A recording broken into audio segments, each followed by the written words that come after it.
Nag-aalo ka lang? Nag-aalok ako. Nag-ano ka. Hindi, ganito yung gawin mo.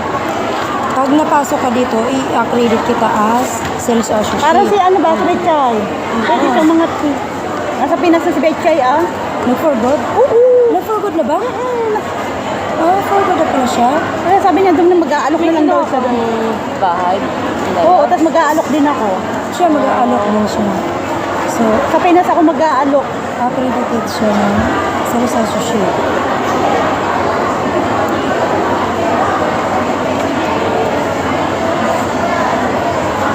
Tatalab kaya sa akin yung kalamansi na binigay ni Betchay. Ay ano ko, pakuluan ko muna sa isang kutsara. Ano?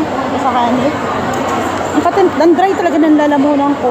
Nadadry nga ngayon. Sa weather ngayon, init-lamig. Uy, ang mas nakakatakot yung ano ngayon, yung virus. Ano, virus na naman ba? Hindi naman Oo, matapos mas yung virus na yun. Ano sa atin ngayon,